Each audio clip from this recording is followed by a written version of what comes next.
Boom. Yes. Danny, how are we, sir? I'm all right, mate. I've not seen you or spoke to you in ages, mate. I How know have we you been? communicate a bit via the old WhatsAppage, don't we? But Yes, thing. It needs to than be that- encrypted because if that chat got leaked, mate, straight to prison. yeah, I mean, I don't know what for, but you know, they'd find something if they wanted to, wouldn't they? In fairness, Indecency, maybe too much banter. There's only a certain level Yeah. you're allowed in this country. So, and that chat exceeds that. what is the government level? Do you know? Well, we all know that the government doesn't like fun. So I suppose any, really. Right. So you exceed it the second they sort of get a whiff of a bit of a joke, is it? Well, it's not even a whiff. More like, I mean, what's smaller than a whiff? A fifth. Yeah. A whiff. Yeah, I'd start at the start, not at the end. I think it'd have to When be they a go, whiff. it would be. You open up what this is right. This is real time. Press the button. Government. Too much banter. That's what it's like. And you know, it's every Yeah. day we deal with that, don't we? So you know, You have to. for you lot. And I will go down for it as well. I will go down on, you know, I will never lose it. That whiff of a sense of humour. But yeah, man, how have you been? What have you been? Did you watch at weekend? Obviously, I did, mate. Yeah. Yeah, I watched all the games that were, you know, sort of important towards Friday. Nervy. I'm sure we'll get into it. And I watched the Burnley and our game, and the boring dross in between. What about you, mate? Did you go to all of them? Yeah, I've been to all home games, not been to any away games. I just watched them in pub normally. But I don't. To be fair, Danny, I try and not watch all. I mean, obviously watch the Burnley game, but I don't watch a lot of other stuff if I can help it. You know, I'm not bothered for the Sheffield game and stuff. I'm not. I look at result and what have you. If it's not like meaning that we go up. So I can't even remember what. I think I watched a Sunderland game. I think I watched the one on Friday, maybe. It's been a bit of a mint weekend for it, really, and it's all passed me by. I sort of forgot that over Easter we had Friday month, didn't we? Surely this is like our best Easter weekend. Oh, since do you know what I mean? Because every Easter weekend that I've been associated with Leeds United, it's just been crap. I remember, you know, Bielsa's first season where we were in a good position. Was it first season? And then we lost to Brentford and Morpay were given it. Was it the Monday? Yeah. I think we did crap on the Friday, didn't we? But I think the cherry on the cake for me would have been if Sheffield got a last minute equaliser, because we would have got up and, you know, we'd have only needed a win this weekend, wouldn't we? So yeah, it's mad really to go from being like, 'cause obviously I were in pub in Leeds and everybody were going mental for Burnley, and then as it got towards end, you started to think, well, if there was a draw here, but I think we're getting a bit overzealous out with there, like, you know, like wanting it to go too well. Yeah, I know. We could only, as Leeds fans, we could only have a certain amount of wishes, and I think we used them all up this weekend. Yeah, absolutely. Yeah. What's been your overview of the season in general, Danny? Have you enjoyed the Championship? Because obviously it's the second year in. How did you feel at the end of last year? You know, when it didn't happen, obviously just ignore the playoff final, but just in terms of another year in Championship, what were your overriding thoughts? How do I feel with my hands? Obviously it was disappointing. I would have loved to have gone up last season. I kind of like, once I dealt with it, you know, the emotion of losing the final, and I'd wrote in my feelings journal, had some therapy, you know, and all that kind of stuff. I sort of went, right, let's go again. And then obviously hindsight's a great thing. You know, jumping to the end of it now, I think it's all right with the pressure off. We can turn around and say, oh, it's been a great season, because, you know, we've got as main aim were to go up again. And anything after that's a bonus, I think, for most fans. But obviously the signings, Archie Gray going as well. The selfish part of me is like, right, I get to watch Leeds a lot more than I do in the Premier League. That was my first instinct. Like, I can watch Leeds a lot more, you know, through the week and on the weekend and stuff. But I think this season overall, mate, has been better because for me, we're a lot more well-rounded. You know, when Ampadu and Gruev got injured, we all thought, right, that's it. It's done. You know, we're knackered. But then that partnership of Tanaka and Rothwell just completely took everyone by surprise, and I'm not having it that people were like, "Oh well, we've got Tanaka and Rothwell, don't worry." And then we went on that run with Tanaka and Rothwell. But yeah, I feel like it's been an above average good season. It could have been better. We could have won it a couple of weeks ago, but then we had, you know, biscuit wrists in the net for a couple of games. I'm sure we'll talk about it. But you know, we can't complain because the mission has been accomplished in my eyes. Yeah, it could we have done better? Yes, we could. Could we have been promoted already before the weekend? Yeah. But overall, mate, I think it's been a good season, and I believe Liverpool have one more point to gain before they win the league. And the last time they won the league, Leeds got promoted, and it's happened again. And I think this is the third time it's happened because I think didn't Liverpool win it in 89, 90 or something? I'm not sure, to be fair. I don't know about that one. It wouldn't surprise me 'cause it's been written in the stars, hasn't it? So Stars, yeah. So even though I hate Liverpool, every time they do well, we do well.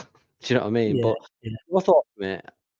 Oh, have I just waffled for too much? No, it's perfectly put, sir. I were once I'd calmed down a bit, not calmed down because I don't get overly, crackers about stuff. But I just knew we'd win loads of games. So I was kind of just like, I want to go up this season, obviously. And I think obviously if you don't go up, you end up stuck down here. And that's a very different Yeah. feeling than being like, Mm, well, get up. Because a lot of people I've actually heard people say, I actually quite like the championship and stuff. It's like, well, you do when you're winning it or when you're close to winning it, but you don't like the championship if you're 12th, 13th, 14th and not to play for this time of season or potentially in a bit of a relegation battle. Then nobody likes the championship, do they? So you only like it when you yeah. are in for winning it. But I knew we'd be strong again, and I do trust FARKE to get the championship job done. And like I say, I know it's in hindsight, but I just couldn't see us not replicating what we did, really. Then the little bit of a wobble when I had a bit of a wobble when Rutter left. I expected Somerville. Didn't expect Gray, but I thought we'd be all right with that. And then when Rutter went, I was like, oh, that one got me a bit because I enjoyed watching him so much. You know what I mean? He's a special player to watch, and he like just even if you forget his numbers and stuff, just his actual how the way he plays, it's mint. But yeah, so and I think I mean we did. You say as well that we could have done better. Like if we're on 400 points this season, it's some achievement of FARKE, isn't it? Yeah, no, don't get me wrong. I'm not trying to downplay that the achievement's not without merit. Do you know what I mean? Like, I am trying to say, like the old FARKE thing, right? How do you? Right, I need to. Sorry, the voices in my head, they're all trying to speak at once. Yeah, it is a great achievement, right? We could end up with 100 points. Both teams could end up on 100 I points. mean, Obviously, we've broke last season's record and the all-time record for most points in a season. And this is where FARKE doesn't get enough credit. People they're just like they've their own agendas and biases, and they're allowed them. I'm not saying they're not, but it's just I think FARKE, just because people don't like his way of football, sort of just say, oh, it's just sort of belittle it a little bit. But like 100 points is a massive effort, though. No, it's insane. You can for me, Danny, you can dislike FARKE if you want, but you can't really argue with what he's gone and done. So I no, understand like people don't like his football or for some reason don't like him. I mean, I like him. I don't really get what's not to like about him. He's chilled out, seems like a bit of a gadger. I don't think he over talks in terms of, Jesse Marsh style, which is all too much in media or whatever. I like him as a guy, so I don't really understand what's not to like. I understand people have got reservations about what he did at Norwich and stuff, but I think that's a driving factor, mate. I genuinely do think that they're just going off of, but look what he did with Norwich. But I'm sure, right? Don't quote me on these numbers, but I read it a couple of days ago, and I've slept since then. But I'm sure he only spent like 9 million in the first one, and about 6 million of that were from Byram from West Ham, who's yeah, now playing for us. And I think the second season was about 30 million, which a couple of seasons ago is still not good enough. Do you know what I mean? He wasn't fully backed for me, and I do believe that he has earned that right to at least have until Christmas to have his own say on signings. And let's not forget now, we're going up now with an outfit that is professional and not just four stooges. Do you know what I mean? Like, there's only a certain level that Radrizzani could have took us to, and on the back of finishing 9th after a great season by Bamford, that was like a false positive in hindsight, because he thought, oh, we don't need to recruit. I can save a bit of money. And look what happened. The consecutive seasons ended up being, relegation fights. I couldn't even watch the Brentford game, mate. I couldn't even. I had to go for a walk. I just could not watch it. And then I got the I got the courage to look at my phone, and we'd won. You know what I mean? I couldn't believe it. But yeah, so it was a mental time. Like you say, they backed Bielsa. They didn't back Bielsa. They backed Bielsa on the basis that they thought he could do it again with what he had, didn't they? And yeah, but another thing where the Judge FARKE on the Mönchengladbach, they had Thuram as a striker. Jesse Marsch had Rafinha. Jesse Marsch had Rafinha. Do you know what I mean? Who's now on for the Ballon d'Or? Yeah, it's better than that. You can't. And then he finished 10th with Mönchengladbach. The following season, they finished 14th. Do you know what I mean? It's so. And that's the type of club they are, Danny. That's Mönchengladbach, isn't it? That's the type of team they are. Yeah. I don't know. I just feel like as Leeds fans, we put all our insecurities on Twitter and stuff like that, and and we obsess over things that won't happen, because the amount of stuff that I've seen from certain accounts on there is, well, what if this happens? What if that happens? But it hasn't happened. It's not happened. It's only happened in your brain. You're scared of it happening, right? Do you know what I mean? It's just, we throw insecurities. It's like people want Mourinho, and we've been linked to Mourinho, but what if he does shit in the first 10 games? Do we get rid of him? Do you know what I mean? Just to round it off, right, my opinion is, I think FARKE deserves a shot at it, fully backed by a professional outfit. We've got Red Bull. They'll probably allow us to use their scouting network, which we didn't have access to under Radrizzani. I'm sure it will just Victor Orta watching YouTube clips of certain players. Mark Rocker, Robin Koch, Max Vober,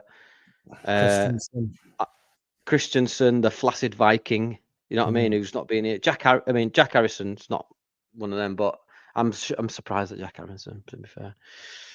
Vardy's not going to Leeds, Tudor Rose. His chickens will be lined up, will Tudor Rose. Don't worry about that. I'll just show you this right quick, Danny, because Joe put this on his Twitter earlier, and it's just all how mint we've been, basically. It just sort of dispels No, is it the metrics? Yeah, just like the metrics Jesse Marsch had. What cannot speak, cannot lie. Yeah, I mean, first and second and everything, and you probably can't even see that on screen, guys, so I do apologise, but that's as good as it's going to get. But basically, we're second in like the thing, like clean sheets and goals conceded, and it's only to Burnley, who have also been good. So this is why we haven't run away with the league, because Burnley are on for 100 points. You can only play Burnley twice, and we didn't play very well. I mean, Burnley beat us, didn't they, at home at our place? Yeah. So you can only take 6 points off their maximum. So if they go on and beat everybody else or draw with a lot of teams like they have done, what can Daniel FARKE or Leeds United do about that? That's what makes the league competitive. Another team being decent. It doesn't matter how they're going about it. We've still done well. We're on 100 points. It's mad. Yeah, and we're promoted with 2 games to go. Yeah. Right. How many? I know it's. I don't like this Bielsa versus FARKE, because it's 2 different eras for me, where Bielsa had a super fit squad, but from Eckenbottom, who had it the season before for about 3 months, the only change that Bielsa made was Barry Douglas at left back. That was it. But then, with FARKE, he's got a decent team. He's had 2 teams in which we had like Somerville and Rutter the first season, and then you had, this season we've got Tanaka, Nonto's had his spells. Ramazani's been good when he's been on it. Just all these rode on. Do you know what I mean? We've got a good I don't. squad. What just on sorry, Danny. Go on. No, go on for it. I just wanted to get your thoughts on the Parag stuff, because not the stepping in bit, but the like, you know, the no comment about this stuff. Because I mean, I went on a bit of a rampage yesterday in general about it all, but it's frustrated me a bit. But I just wanted to know what you thought about the idea that nobody from the club has come out and said 100% FARKE's at this club next season type of thing. Oh yeah. Well, it's funny because I was just watching some political stuff. Do you know Parag's cousins is an MP? In it over here. Do you know that? Is it? No, Nigel Farage. I knew we'd be on the end of a joke, that's for sure. But sorry. No, on that note, guys, we're out of here. Yeah. It's been a pleasure. Yeah. Yeah. No. Right. So the article came out, right, and you know they're considering it. Considering doesn't mean right. Let's have a conversation, guys. It's how you interpret it. For me, considering's like, well, I think you said it on your video the other day or yesterday. They've always got. I think you might have said it on Joe's channel. As a club, it's silly not to have replacements in mind for a manager. Do you know what I mean? They probably have. As soon as they hired Daniel FARKE, they probably went, right, if this goes south, who can we replace him with? You need a contingency plan. That's how business works in football. You know what I mean? You need someone to sort of come in straight away if needed, or at least have a short list. And then obviously people have reached out to the club. A spokesperson, which could have been anyone. We don't know who it was. It could have been the kit man. It could have been someone that works in the Leeds store. And they've not only said no comment, because if they come out and went, oh, I don't know, you know, he probably will stay. He could get sacked for that. They could get sacked for that. Do you know what I mean? And also, and I quote, disgusting, sorry, what they've said to that sort of disgraceful idea. Chopping that quote. I think disgusting. Whatever. It's along them lines. It's the same sort of meaning. We don't get proper quotes over here anyway, Danny. So no. Yeah. Quote unquote, don't quote me on that. Yeah. But it's like, so, and people have just run with it, and then you've got aggregate sites that are running with it, saying, "Oh, FARKE is on his way out." And then John Percy from the Telegraph has run a story saying, "Oh, they're considering it." I think that's a bit of a piggyback, sort of. It don't make it more true, does it? Just because I've spoken no, you're about right. it, and then just because you speak about it, and then like you say, our opponent speaks about it or whatever, and just newspapers are just speaking about it. It's just, you know. Yeah. I'd love to. I mean, more true or less true. No, and then you've got the video circling of Parag going. It's not just a short-term thing. I believe this was 2 years ago on the podcast when he sort of first came in. And he said it's a long-term project, and Daniel FARKE has not had the proper backing in the Premier League. I believe that with Norwich he didn't get backed properly, and they fully intend to back him. I generally do believe that. I think it would be silly to get rid of Daniel FARKE. I do believe he's earned the right to, you know, be at the helm at least at the start of the season. Yeah, and if it goes wrong, if he loses 10 games on the bounce, then conversations need to be had. He needs to change his philosophy, or he needs to go. That's just how football works. It's a results-based business. Do you know what I mean? The only goal for us next season should be stay up. That should be the first, you know, goal. I mean, what do you think? Yeah, it's the only important thing. I don't think FARKE keeps his job if we stay 17th, though.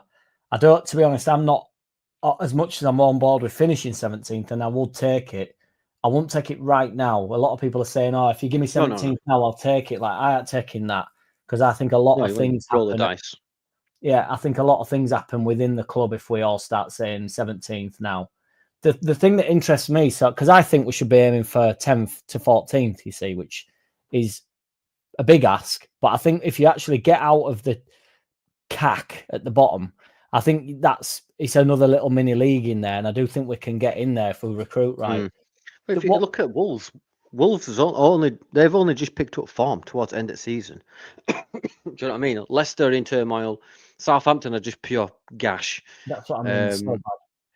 Craphampton, you know what I mean? And then you got Ipswich, who, in fairness to them, they only had a League One team when they went up. Do you know what I mean? They were on the back of a promotion, and they've bought Championship players. Jack Clark, Delap will probably go to a Premier League team. So, excuse me, you know, they're going to come down. But you're talking like Wolves, Everton. You know, they've only just picked up points and form towards the end of the season. They've been rubbish. Bournemouth have done all right, but there is that gap, like you say, a mini league, and we just need to break that mold. I won't take 17th right now, but yeah, I'll take 17th when we get past Christmas, and if it starts to go a little bit, and you think, oh, fucking hell, we're getting dragged into it a bit here, but I don't want to be, you know, from game one in a relegation battle. I don't think we stay up if we're like that. I think if we don't start well, FARKE moves on. There's a bit of turmoil going on. Then it's like we'll get a new manager in. Then that has to be right. Then we're going to January window, and it's all a bit of a mess. Do you know what I mean? It's like, see, the relegation season again. We all knew Jesse Marsh had to go. Well, I did. I knew Jesse Marsh had to go after the World Cup. Because before the World Cup, because then we had 6 weeks to find a manager.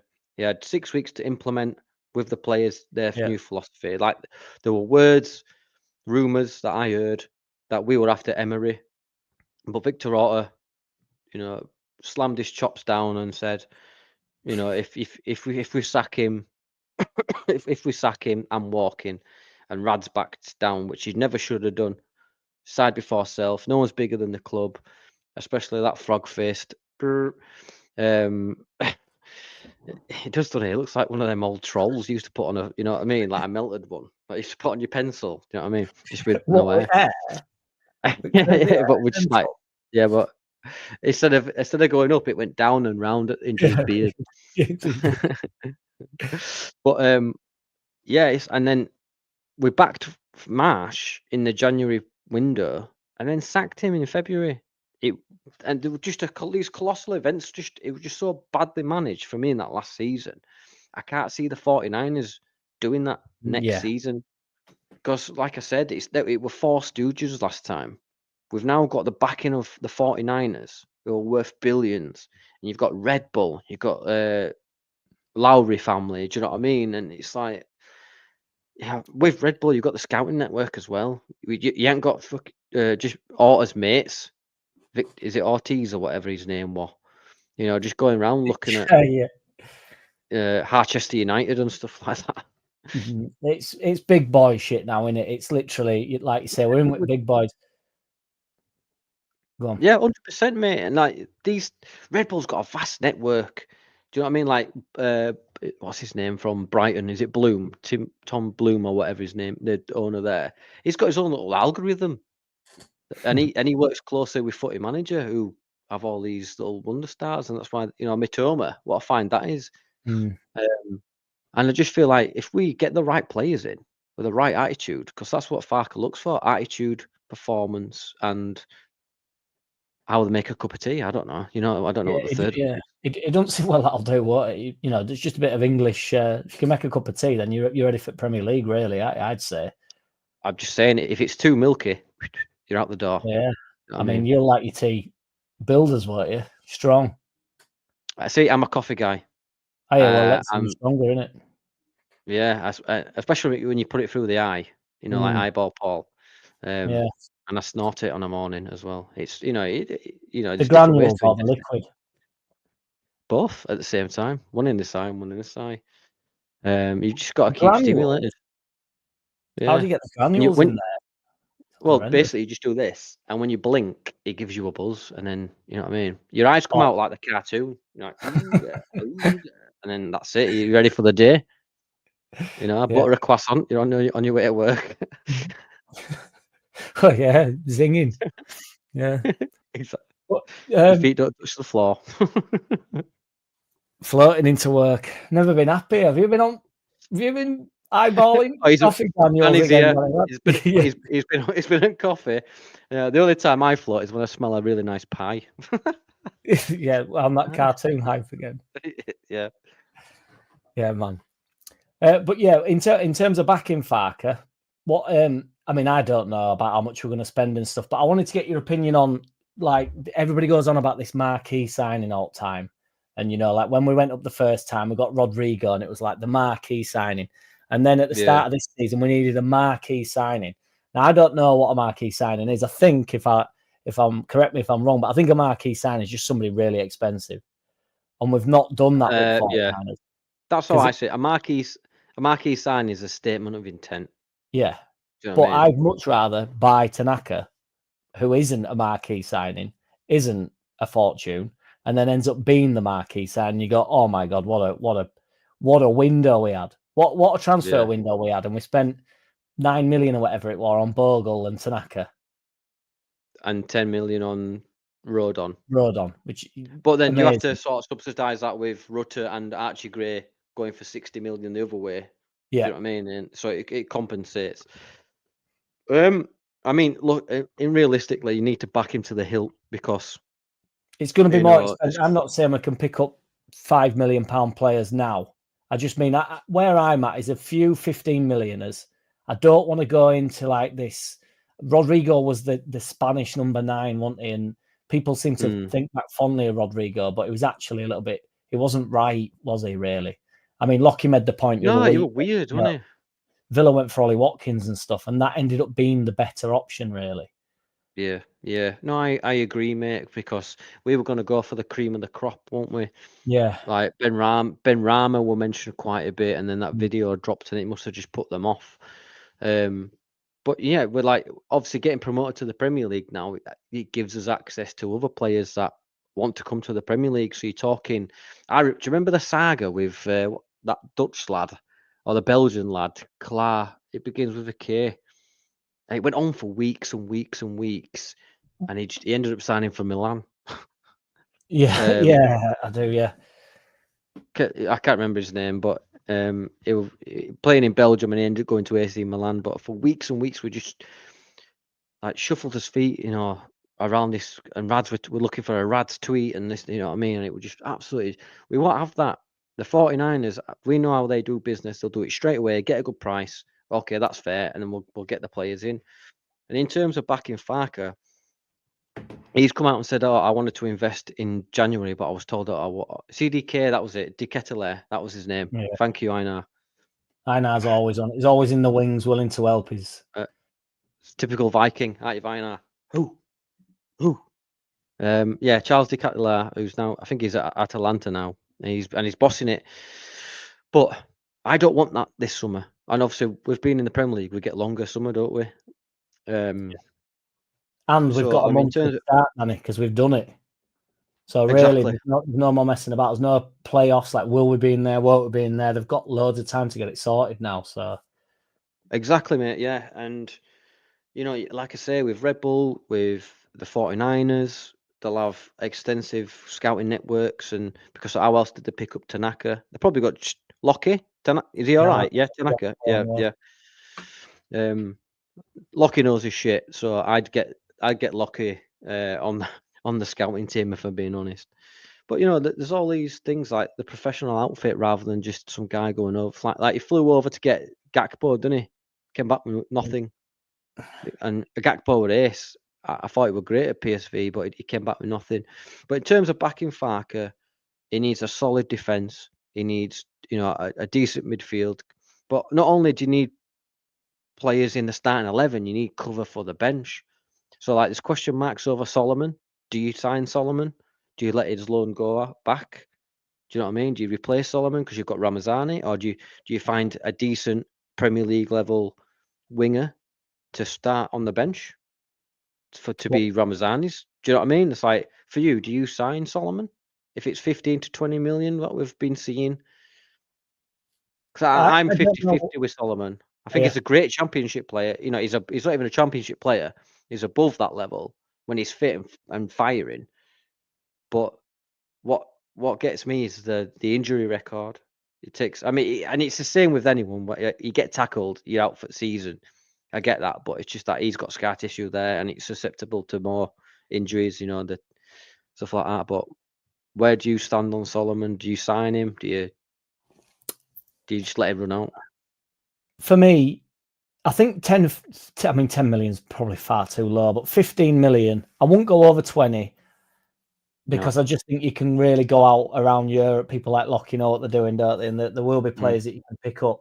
But 15 million, I think what could you really get that would guarantee you a Solomon, even if he was out of use every now and again? I don't know. His injury record's an interesting thing, isn't it? Because he is still only young. He's only 25. So, which It's shocking to me. Oh no, it's crazy. It's crazy. But I do think, they can manage things a little bit better. If the clubs run properly, and if we do have some backup, and we do have Nonto, and we do have James, and we do have Ramazani, maybe, we can manage him a little bit better rather than, asking too much of him. The only thing that I fear with Solomon a little bit, and I don't know whether I just got in my own head about it, there seemed to be a stage about 2 months ago where he stopped just opening his legs up, because he's a fast lad, isn't he? And he wasn't pushing the ball past anybody. He always, and I know FARKE wants him to cut back, but James goes, and Nonto goes, and Ramazani, even in that mid-season. He always cuts back, doesn't he? Yeah, I just felt like sometimes the right back were quite literally showing him down the line, like go and beat me. And the reason why it noted on my head is because around the box, he does it every time, and he whips it in with his left foot. So when it's only a 5-yarder, he'll do it. But when he's got an option, like Somerville, when we were basically 20 yards out of our box, and he just gets you out of so much trouble.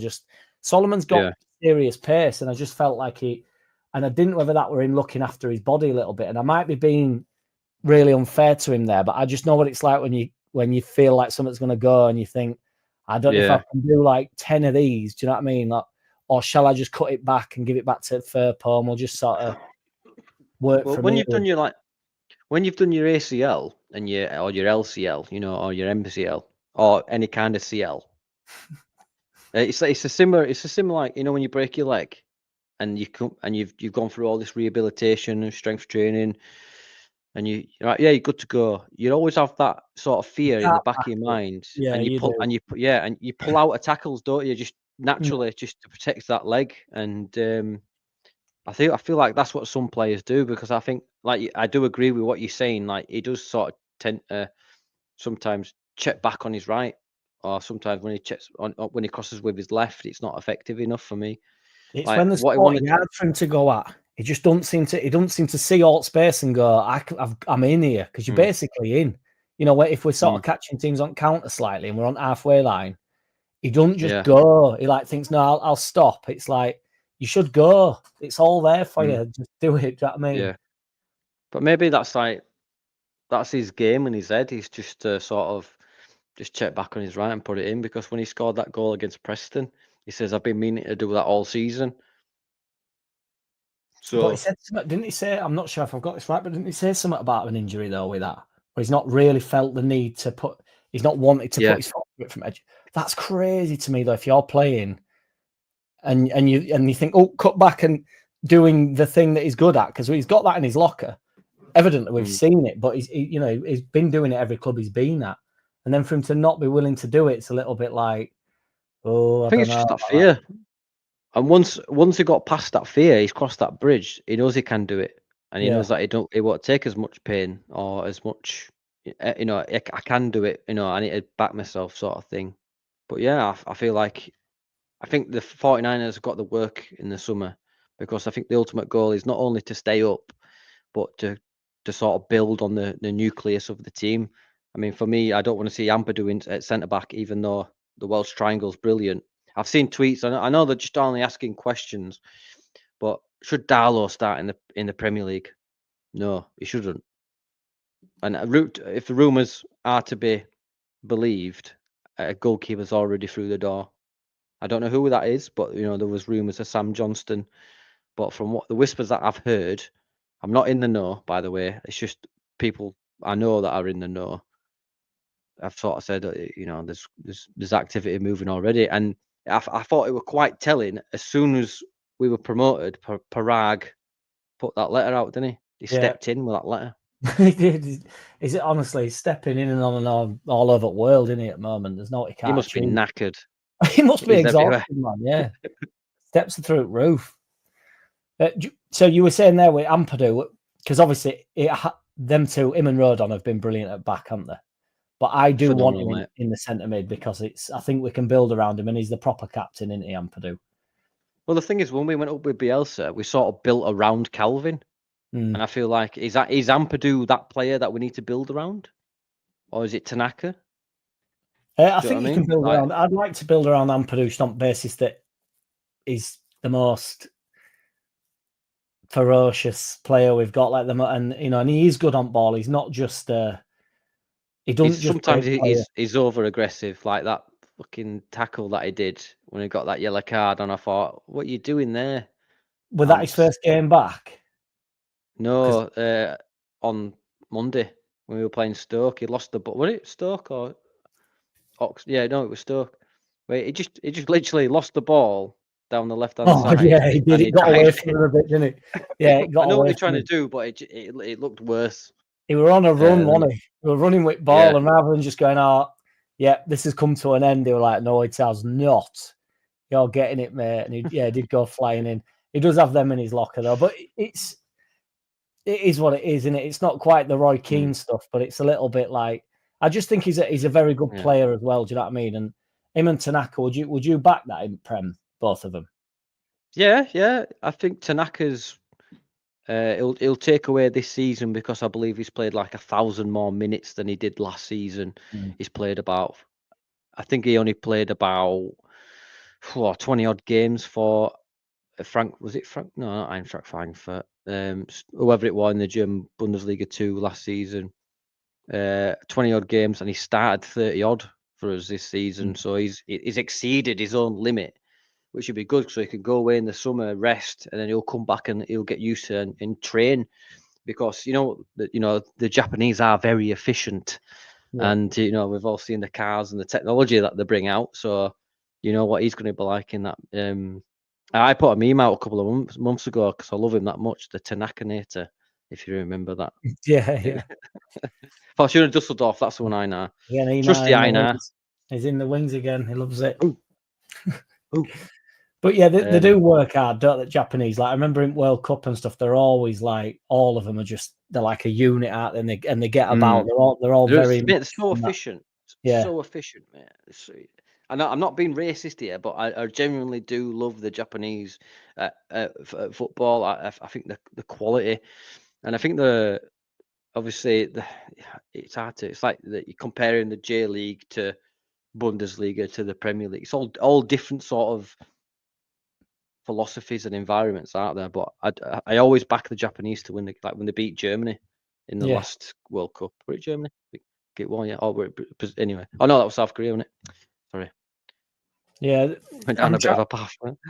Well, no, I know what you mean. No, they always just work the nuts off, and they're always like. Look at Mitoma. Mitoma at Brighton. But he's got he's got all the quality on the ball, but then he always works, doesn't he? And they're not shy in tackle, and they're not go flying into. It's just interesting what culture does, isn't it? Like, Italians are a certain way when they play. It's interesting. Yeah, no, 100%. You've hit it on the head there, mate. It's the culture around the game. Like, the Italians and the Spanish are just two different beasts out there. Yeah. And I think apparently we're looking at the guy from, I want to say Mitoma, his name, from Sporting Lisbon, another Japanese player. We got links with him. I've seen loads of links. I don't know. I've not.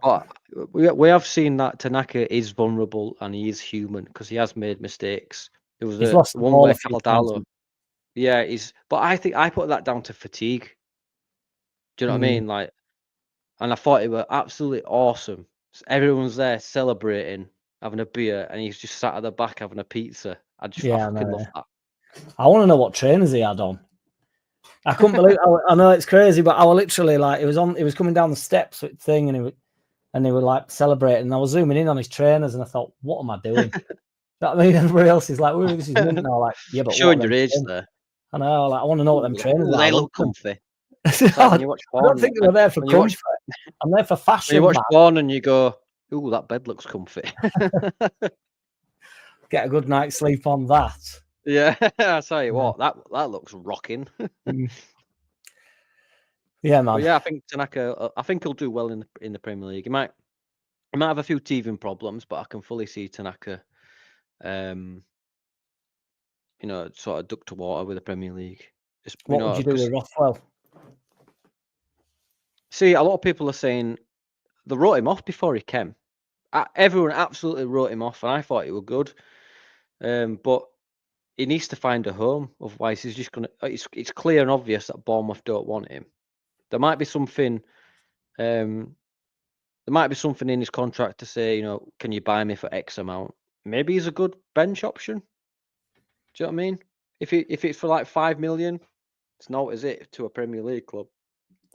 I went through a patch, Danny, where because he was like my favourite player for a bit, and then since he's come out, I've calmed down a little bit. But I was like, I couldn't believe it. I just something about him. The reason why I think is because obviously I go on Joe's, and I said that it was an upgrade on Kamara, which I think he's proved to be. And I got sort of 100%. it didn't go down very well. So, and it's very rare that I'll back down from my position, from my station. But I thought I just won't mention it much anymore because he's not going to play much and stuff. I knew he wasn't going to be. I knew it'd be Ampadu and Tanaka, potentially Gruev first, because he was the fourth midfielder. But I still felt it was an improvement on Kamara, even though the other two things can be true at once, can't it? Gruev and Tanaka can be better than Kamara, but so can Rothwell. The fourth midfielder can still be better, can't he? And then when he came into the side, I knew they were because I felt like he was a little bit of a show pony at times, and it always puts his back into pass and stuff. It's just how he is. He sort of clumbers about a bit. Gruev? No, Rothwell, when he passes the ball, it's all like, it looks like he's sort of showing off a little bit all the time, but it's just how he strikes the ball, I think. But yeah, I fell in love with him, man, in middle of the season. I thought he was so mint. And then I was backing into, because I think what happens is they get pigeonholed a little bit. And then you have to hear that Rothwell can't defend. And what is actually true is that Gruev's better at defending than Rothwell. Ampadu's better at defending than Rothwell. Tanaka's good at both, but I'd argue not as good at Rothwell going forward and not as good at defending as Ampadu. He's in the middle of both. Makes him a better all-round midfielder. Yeah, I mean, but that's not Rothwell's game. Don't get me wrong. There were. I can't remember which game it was, but Rothwell were everywhere that game. It might be Norwich, but it were back in defence, picking the ball up between the centre backs and pushing forward. For me, Rothwell's game was picking the ball up, running with it, and sort of finding that last minute pass. It would have been interesting to see him in the 10 to see if he could have done that. But we don't have time to experiment like that. We did a little bit at the start of the season when he was coming off at bench. You were putting him in 10, wasn't he? Yeah, he was sort of seeing what he was doing there. Can you affect the game? And I thought, most often than not, he was affecting games. Rothwell. I liked him since he scored that goal against Town last season. That absolute wonder volley, bit top bins. He's got a screamer in him, hasn't he? Yeah, but it's one of them. I think he's destined for a permanent championship move, or he's going to come to us. I just, as a bench option and sort of accept his fate. But I'm sure he's only 27, 28. I think he's 30, to be fair, dude. I'll just have a quick check. But I think he turned 30. Is he 30? But again, if we're on about, a couple of years in Premier League, he's 11th of January, 30. So he'll be 31 next year. Oh, no. Sorry, dude. Yeah. He's just turned 30. Yeah, he's just turned 30. So, so he's 31 next year. In the next season, it'll be 31. So Bamford's 31, 32. Which in football, in terms, you're looking towards your next contracts. You've got maybe one or two contracts left. Do you know what I mean? In the professional game. So I like Bamford's another thing. What do you do with Bamford? Personally, I think Bamford just stays and gets a wage for the next year. I don't think we offer him another contract. I feel like I love Bamford. He's more than paid for himself. I think he's become synonymous with the club. And he is one of them personalities, and he deserves his flowers. But in the same time, he's not been fit enough throughout the season. But when he is fit, his off the ball movement is fucking second to none. He's probably the best at the club, because Perot's isn't. Perot's the best finisher at the club, in my opinion. But Bamford's the best off the ball movement. Like, he'll sort of run along the line and then arc in where no one else does that. Pirot just stands in the 10, or he runs in line with the ball. Personally, but I think it's time that Bamford either just solidifies that he's a second striker. I think Mateo Joseph will go out on loan. We bring in another striker, and he'll be down the pecking order. I just feel how. What about you, mate? Where's your head with? I love him, just because I do. I think I do. I get so much shit for it because, you know, again, two things can be true at once. Like, I agree with everything you just said about him. Sometimes some fans, it's all right on my channel, but elsewhere it can be hard to be that objective about somebody or a player and just say, well, does it really matter if he's and everybody say, well, what about the wage bill and the start? And it's like, I don't care about the wage bill though. That's the club's decision. That's what the club do. Yeah. I don't know how much he gets paid. Is he a good option on the bench for us next season in the Premier League? I don't want to be reliant on Bamford next year, but I think we go over the top in like out. We do loads of outs where the alt fan base go, right, him out, with no idea of a replacement. If I'd have seen two strikers this season, if Joseph had been mint, Perrault done what he'd done, and then we thought, right, we're going to go out and buy another, it'd be time for Bamford to leave. But we haven't really replaced him. Even though Peru's had a really good season, you've got your reservations about Peru next year. But, you know, for a long time this season, nobody cared about Bamford. And then towards the end of the season, it were like, get Bamford in the side. We were looking forward to having him in the side. And it happens every time. Mm-hmm. He always ends up being the best striker at the club. Because he knows the dark arts, there's Bamford. He's a shithouse. He's a proper, and that's what he needs sometimes. He's a proper centre forward. If his legs, if he'd have been like one of the best things about Pirot, he's always available. He's never injured, or he's never been injured since he's been at the club. But with Bamford, it's one of them niggly injuries where it's just reoccurring. Yeah, like when he got injured injured celebrating that goal against Burnley in Premier League. That was mad. Do you remember? When he took shit off. But I say there's a time where, you know, you need to look at your assets like Bamford, and you need to make a business decision. Like, look, he's been injured X amount of days in X amount of seasons. Do we force him out the club? I don't think they'll do that. I think they're more than happy just to keep him around, because can you get injured sat on the bench? Not really. I mean, he'd have a good go at it, but, you know, I don't think he'd be able to. Just let it run out, like you say. He's paid back for himself. We got sort of what we needed out of him. Another year of him being around the club. I just don't see it being a problem as long as he's happy with it. Like you say, his role. If he's the second or third striker that we might need for 15, 20 minutes every now and again, every few weeks. Yeah, that's a really good option for me. Yeah, if you think about it, if we bring in a Premier League striker, for instance, if Ollie Watkins came in, just for argument's sake, we've gone out, we've bought Ollie Watkins. He starts. Pirot's on the bench as a number 2, and then Bamford is behind Pirot, or at least you have the option of the 2, because at least Pirot can play in the 10. Do you know what I mean? It's like, but if I were Bamford, nobody's going to be paying his wages. He wants his Premier League money. He's got a year left. I don't think the club offer him the thing. Thanks for his service. I love the guy. I mean, we have banter about him. I mean, outgoings wise, who do you think goes outgoings wise? Yeah, I've thought about it. 9-man E9 in the wings. I was going to ask you, but I didn't know if you'd want to answer the outgoings, like who you think was. Yeah, I've got nothing to hide apart from my diary. No, I didn't mean it like that. It's just, sometimes I don't like sort of slagging. It seems like I'm slagging some players off, but no one's above criticism. You know what I mean? Like we're allowed opinions on players. Whether people choose to be offended by our opinions, that's on them and not us. Yeah, I agree. We do free psychology lessons. If you want to, if you want a lesson or a therapy session, please drop me a link. Drop me a like, and I'll see. Yeah. On outgoings, to be fair, I don't think Ina's too far wrong. I can't see us. I'd like us to hold on to everybody, really. I think Firpo might be added into that because obviously his contract saga carries on a little bit. Yeah. But again, I'd like to see Firpo get a year. I just don't think he'll want it. I'm not really sure what's going on with Firpo in general, really. I said this a couple of months ago, maybe that there is a contract on the table for Firpo. It's it's waiting just for his signature. It all depends on what Firpo wants. Now, last time he was in the Premier League, he got caught out a lot.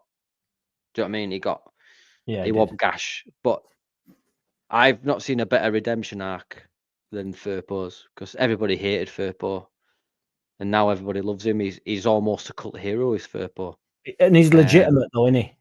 He deserves that. He's superb. Yeah, no, I agree. And I think it's telling that we've not had one link to Firpo going anywhere, apart from the easy link, is which going back to Real Betis. If you know what I mean. I just think it's telling that there's no links to Firpo going anywhere, apart from need proper. Yeah, we do need, but you got Gillivugi going. I think Vober will go. Yeah, I think Gelhardt will probably go to Hull. I think he'll stay there because he's having a good season. Yeah, he is. Yeah, which is a shame because he had high potential, but we've just sort of stagnated his career. He needs to move. Joseph will go out on loan. I think at the start of the season, everybody were backing him to be our next big thing. I thought it was premature.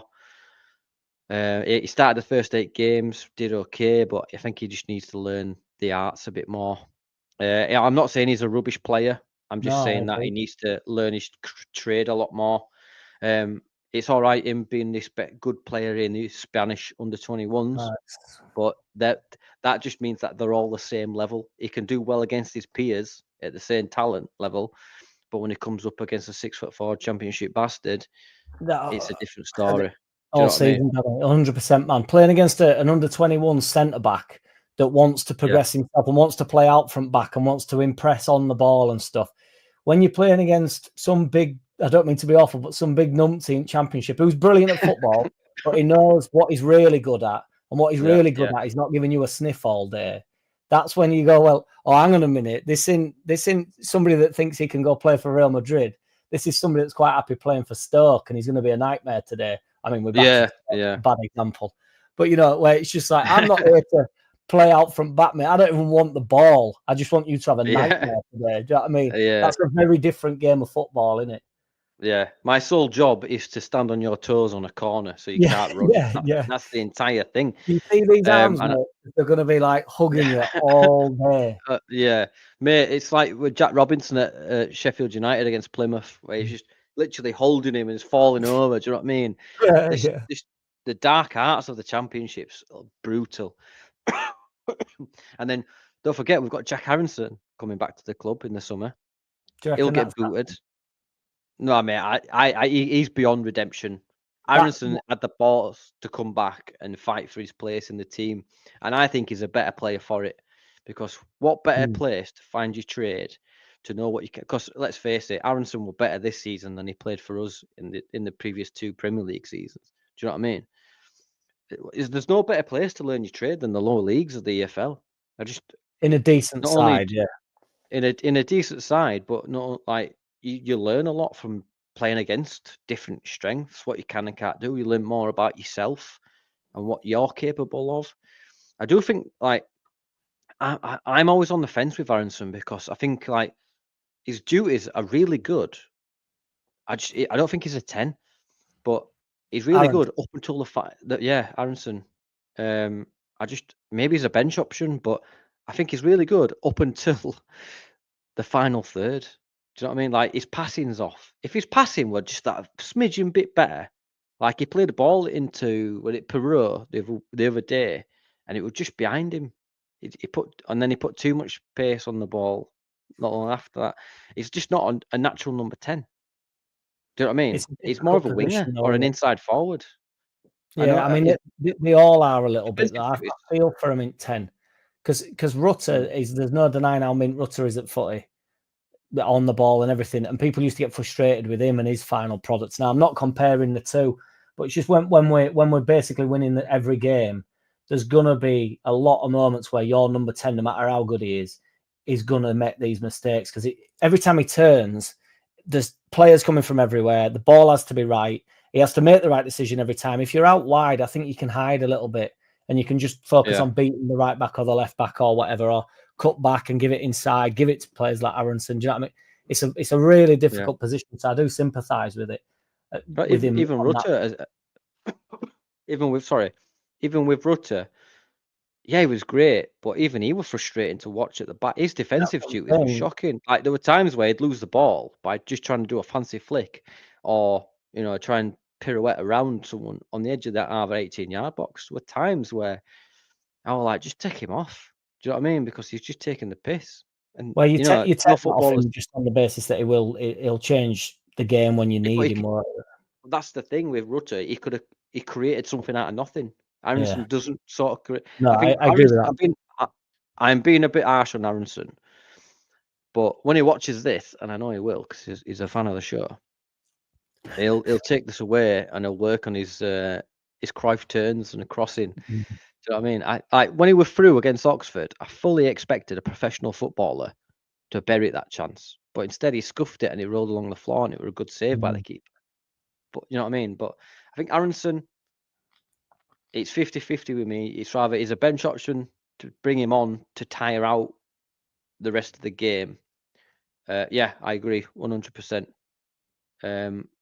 But then again, he wouldn't have been playing for us, would he? Well, this is it as well. Yeah, like if me aunt had a beard, it should be my uncle. You know what I mean? That kind of thing. But yeah, I think someone mentioned Strike in the comments. Yeah, I saw. Yeah, I wanted to. I think Strike has still a lot of potential, but I feel like we need cover for Strike because he does seem to get injured, which is not his fault. Obviously, he's fractured a bone, which is obviously collateral damage from a tackle. I do feel like we need another defender in to go alongside Rodon, and then you've got Striker's cover, or you simply just let Striker go to a different club. Do you know what I mean? I don't think we also. I'm not his. I think we need someone in, but I think he's decent. I'd really like to keep what we've got more or less. Obviously, no, we do need to keep the nucleus. I 100% agree with you there, mate. Yeah, we do need to keep a spine. Because it shits me up that you sign a wobber. Do you know what I mean? And you go, right, Stuart can go now. We did it a lot. We did it with Alioski, where it was like Alioski's gone and Firpose here, and everybody were like, amazing. Because Alioski used to annoy a few people. It's like, but you know, Alioski were decent, and you knew exactly he wasn't going to get any work. Yeah. He's not going to let you down in that sense. You sort of know what you've got. It was a workhorse. Yeah, it was a workhorse. He'd have ended up getting in over Firpo if he'd have been there that season. Do you know what I mean? And we'd have gone, hang on, good job we kept hold of him, really. That tunnel from changing rooms used to shit itself every time I saw Alioski coming. Yeah, he was quality. I bet he was great in the dressing room. Yeah, he had a bit of quality in him as well. Like somebody on edge at box on his left foot, wonderful left foot. I remember he scored against. We were away, and we've got that stripy kit, the old green and black one. Yeah. He was wearing that, and he just absolutely buried it. It might have been Fulham. Was that on edge at box? Yeah, he just smashed it like bang. Yeah. I know, might have been Newcastle or something like that. That first season, and we just absolutely smashed it, and it was great.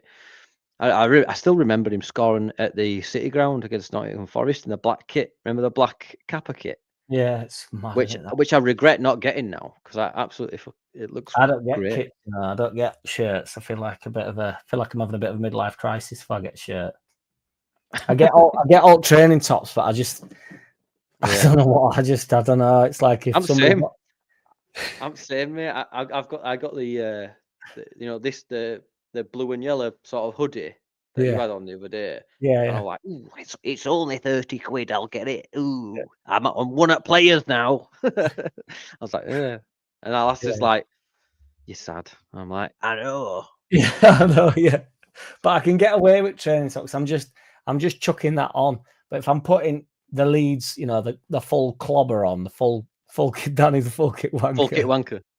Yeah. Yeah, 100%. That's what I mean. It's like I feel sleep in the kit. My 10-year-old self.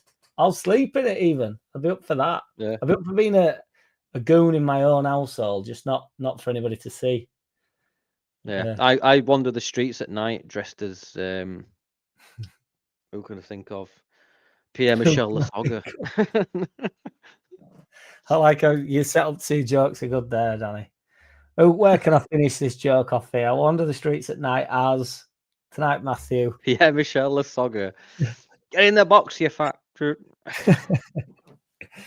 But yeah, man, you're all right for 5 minutes, Danny. I don't want to hold you too long. Yeah. No, mate. As long as you want, mate. As long as you want. Oh, nice one. We'll do another 10 minutes. So I just want to know who sort of your player at season is. Any big moment? 2 questions. Player at season, and if there's sort of a big moment, it doesn't have to be a goal. Just anything that sort of sticks out to you. See, yeah, it's a bit of a trick question, the player of the season, because there's so many. Yeah. I think the signing of the season for me is Jayden Bogle. Yeah. Because I just think Tanaka, though, that's interesting. I think it's because most of the play does come through Bogle, and Bogle's created a bit more than Tanaka. He's been for me. Unbelievable, he has. I just feel like not only because it's a double whammy, not only have we signed a great player, we've weakened Sheffield United because that's right. Yeah. They've tried Chowdhury, Gilchrist, other players, Jack Robinson. They've tried different players in that position, and they've not been able to replace him.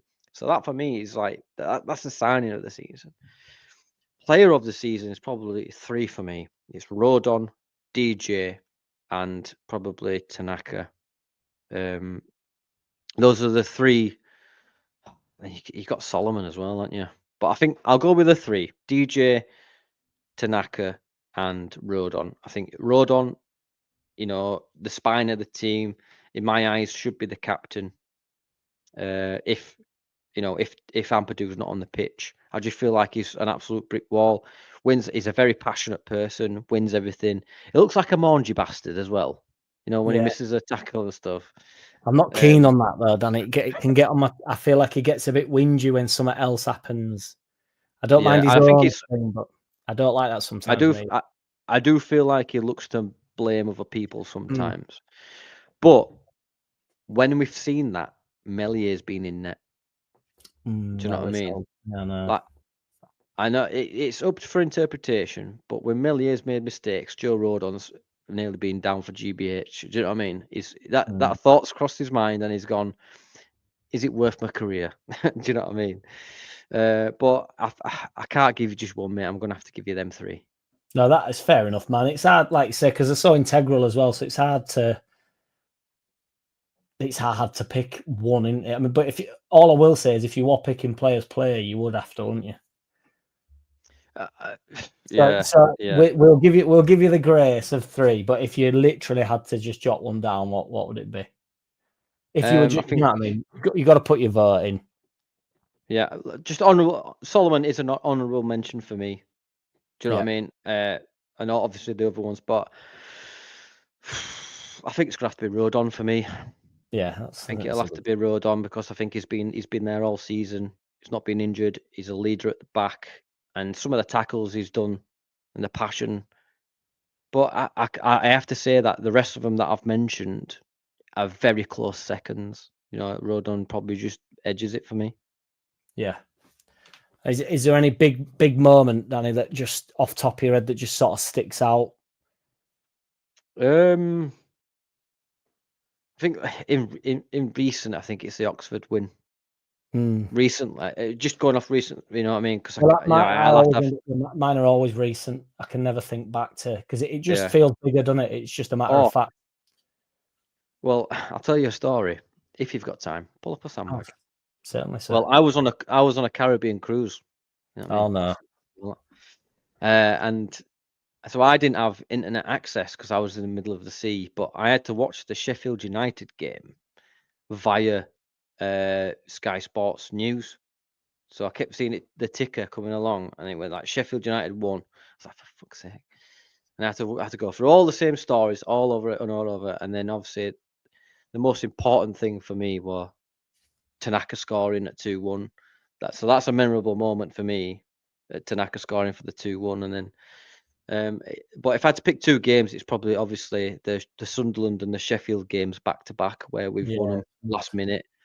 And I mean, you've got to admit the euphoria of getting a last minute goal winner. It's just there's nothing like it, is there? No, Maybe if you found a 20 quid note at the bottom of your pot noodle or something like you used to, if you remember. But you know what I mean? What about you, mate? Who's your player signing and your memorable moments? signing, I'd struggle to disagree with Bogle because he's nearly in there for player of the season, to be honest. But I think Bogle had a little bit of an off patch. However, I think they all did a little bit.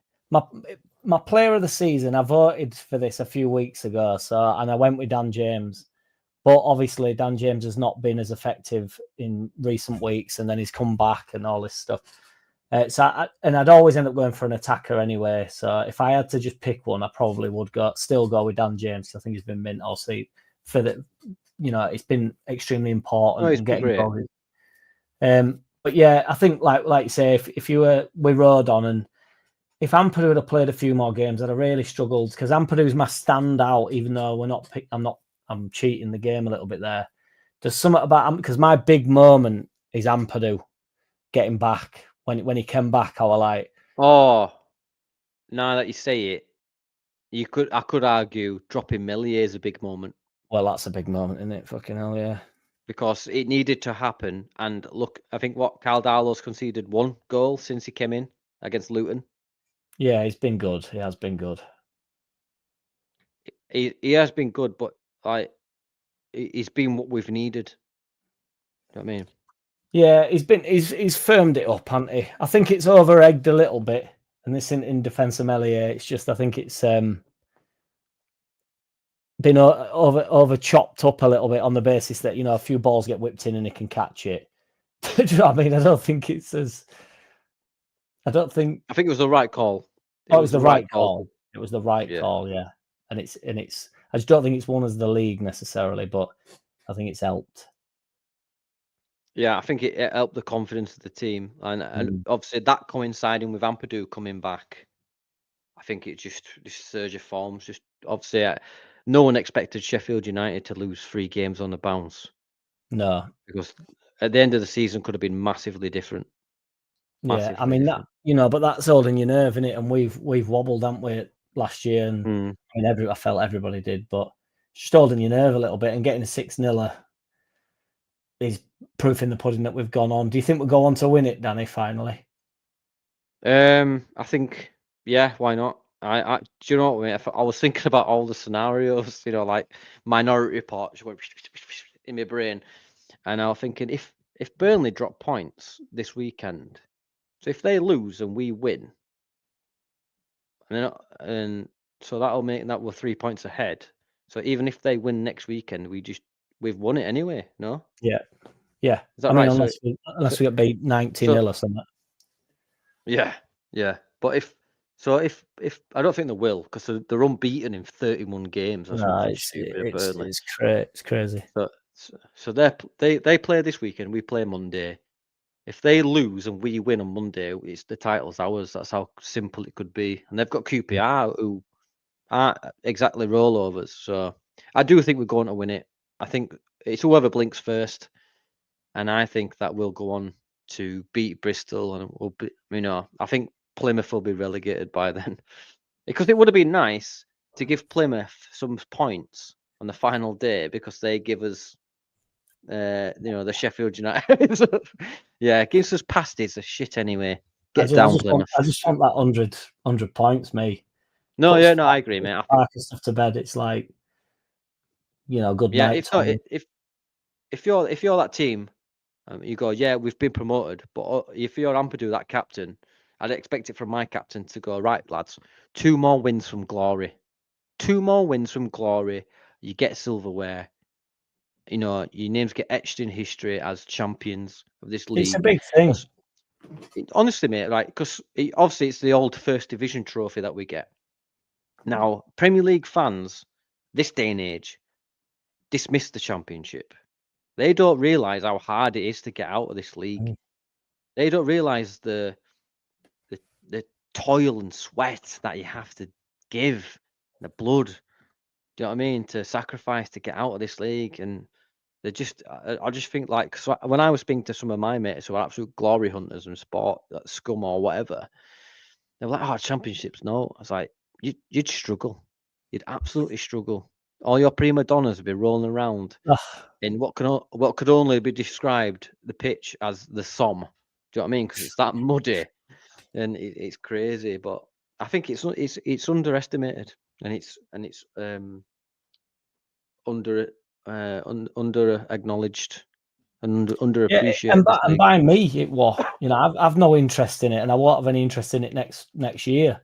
I'm only bothered about Leeds. But when you're in it and you're decent, you just know how hard it all is. It's like, you know, and that's why I've been saying all season, "Oh, don't start picking where we get the points," because there's just random games, and I know there's random games in Premier League, but it really is like that in Championship where they're all of a standard and a dogged day. Yeah, Plymouth beating Sheffield United, who was top of the league at the on a time. little run, and they're all only like 3 or 4 decent games away from being 12th in league. Do you know what I mean? It's like anybody that can put a bit of a run together, you fly up the league.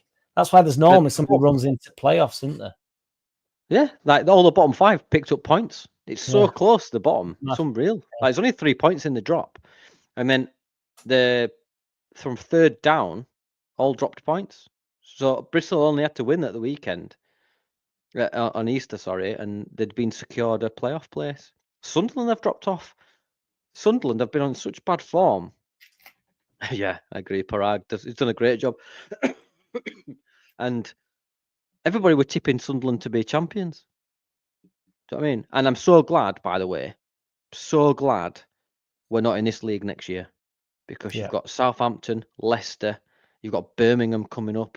You've probably got Wrexham coming up, who are going to throw money at the club again, and Ipswich coming down with a decent Championship squad. It's going to be, and only 3 of them can go up. Only 3 can go up. So, who do you think goes up third, Danny? If you cared, I think if I cared, yeah, I'd say Sheffield, but I'd love someone else to come up like a Bristol City. Just to throw. I'd like Bristol City to come up. I think they deserve it because they've been on a good run, and it's one of them clubs that deserves a taste of the top flight. Because if Huddersfield Town can get promoted on a negative goal, they literally went up on penalties, everything. You know, your Reddings, your QPRs back in the day. I feel like a team who's not been up there for a while or ever deserves a chance. Nobody wants Norwich up there. You know what I mean? Who wants Norwich up there? No, anybody that can finish below us, in fairness. Anybody that guarantees 19th. Yeah, Sunderland would be nice to have the Tyne-Way derby, because that's always feisty. Yeah. That'd be good. But even Millwall, as much as I hate Millwall in the Prem would be a good watch. I wouldn't want Millwall in Prem. I couldn't deal with it. No, just to see him getting battered. Well, yeah, there is that. That would be funny. All the other bigger, and then it's just we only have to fight another 2 teams then. Yeah, that's what I mean. Anybody that guarantees that we're then 19th, there's 19 teams in the league, a guaranteed 6 points for everybody. Just start it as it exactly. Yeah. Mate, did you see the tweet from Scum about Leeds? About 12 hours after we've been promoted. It's embarrassing, really. Already we're in their brains. It's embarrassing. Been promoted. Mate, I would be absolutely embarrassed if I were a fan of that club. And I mean, Leeds, and it's been so bad as well. It's not like they're dominating still, and they just go, "Oh, we'll have a little jipe at Leeds because we're the best team in the world." I think terrible. As it looks, they're only 5 places above us. Yeah, I know exactly. Yeah, at least we're coming up in a bit of form, you bastards. They're absolutely God. I hope to God we fucking smash them next season. I hope the bad again next season, though. I hope this continues. I think that, because who we're going to get rid of? Do you know what I mean?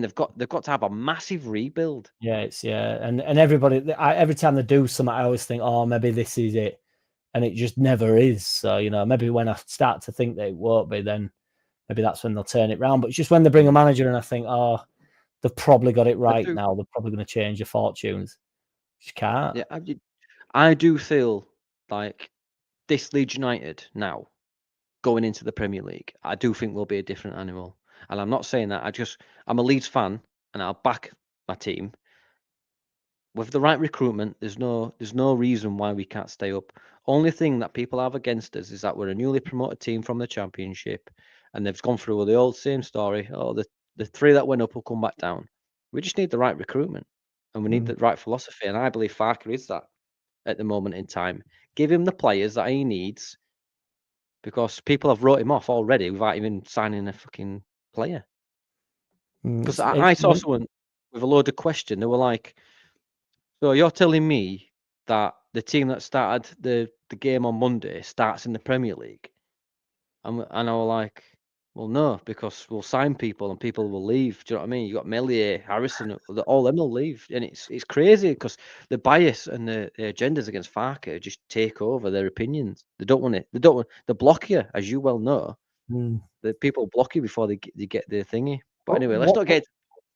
What makes me laugh about that, Danny, is like, if we go up, people get stuck in between. Like, the only thing we need to focus on is getting out of this league, and then when you go, right, well, let's get Bamford fit then and get him off at bench for 20 minutes because he's going to come on and do his perfect job. He goes, no. What, are you starting Bamford in Premier League? Like, no, but you said a minute ago the only job is to get us out of this league. So he's just getting us out of this league, and then we go again. Do you know what I mean? You can't have You can't be planning for the future and the present and the past. Do you know what I mean? Like, what you don't worry about it. Get out the league and get it sorted. Like this, the whole FARKE thing, right, is just bewildering and just silly for me.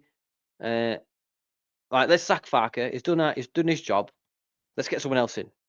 So what if that person doesn't work after 10 games? Do you stick with him the entire season or do you sack him? So then also FARKE had a 5-year contract. He's in his 2nd year. You've got to pay out FARKE for them 3 years. Do you know what I mean? You've got to compensate. See what, leave on mutual terms. He'll just say, no, pay me out then. And what would be success for this new Gadge? That's what I want to know. Because everybody's saying, "Oh, get the new guy in." And it's like, well, where does he have to get us in Europe then? Because I think FARKE can get us 12th, say. So this guy has to exceed that. Do you know what I mean? So I don't, when do you go, well, 49ers, decent, but not that good? Yeah, the 49ers should have a plan. They should listen to FARKE. Right, what's your vision for the next year? And he goes, well, with these players, or like not specific names, but a 10, a winger, a striker, defender. Improvements. If we invest in these areas, I believe with this philosophy, this playing style, we can get X, 12th or 10th, or even, you know what I mean? And there's no reason why we can't get that. You've got to back yourself, But look at Brentford, look at Fulham, you know what I mean? Bournemouth. They just adjusted their philosophies just ever so slightly, and they're doing well. They're mid-table to look at Forest. Forest are on for Champions League. Do you know what I mean? It just shows that with the right philosophy and the right players, right recruitment, my goal for us next season is just to survive. You got to survive, and then you build on that nucleus again. So it's constantly. Do you know what I mean? And that's what because we've missed out on, 16 years before our last promotion on Premier League money, which could be billions. You know what I mean? Welcome, Emmett. Welcome to the chaos. And Danny, I just wanted to put this in because I think it's tremendous. It really tickled me earlier. So, are you a monster lookahead microphone man? Then is that what it is? Or well, I've got my lookahead here, and I can't get it out right now. But monster runs through my blood. I'm not even joking. I can't wait. I'm presuming he's have to go get a can of Monster here, gang. If it comes back with something else, I'll be stunned. I can't wait to wake up and drink it. Do you drink it on a morning? I mean, it's the first thing that I inject into my veins before breakfast. I pour it on my cornflakes, you name it. Tasty. I'm disappointed with that. It's the original because I hate the original. But beggars can't be choosers with but get yours in your local store now for $9.99. All proceeds go to me because I like money and money helps me live my life. Yeah, it does that. And just for anybody watching, guys, who are not on the Leeds podcast, Yes, So, yes. and you go live every Sunday, don't you, Danny? Which I will be on.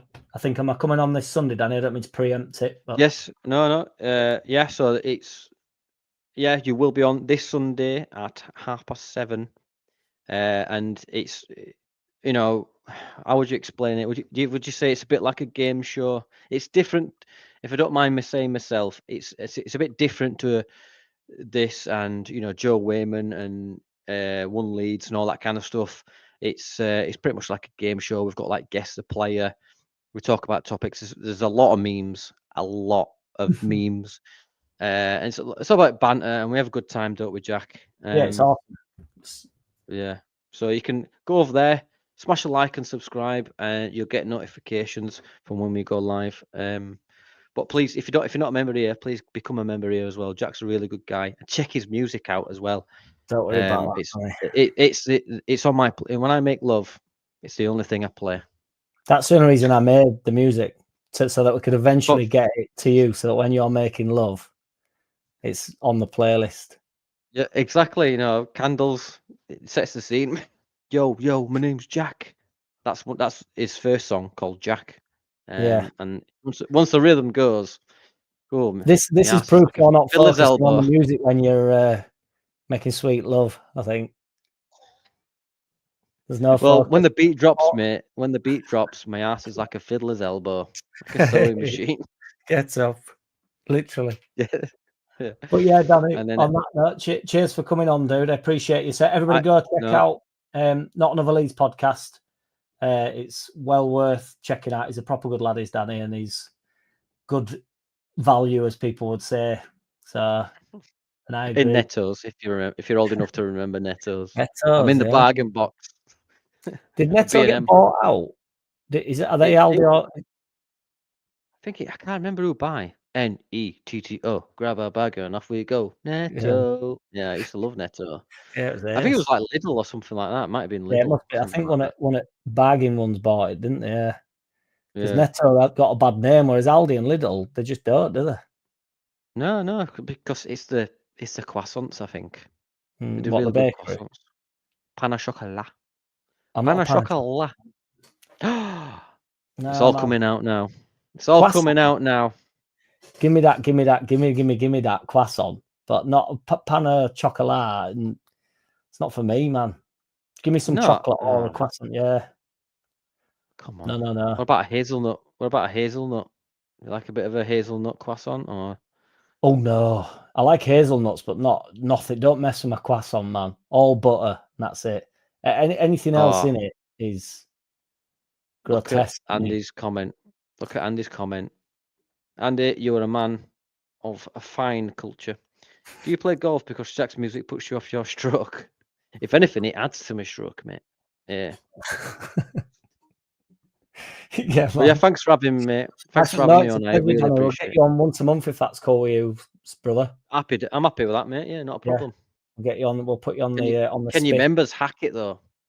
No, hopefully not. Your members hack it. The banter, mate.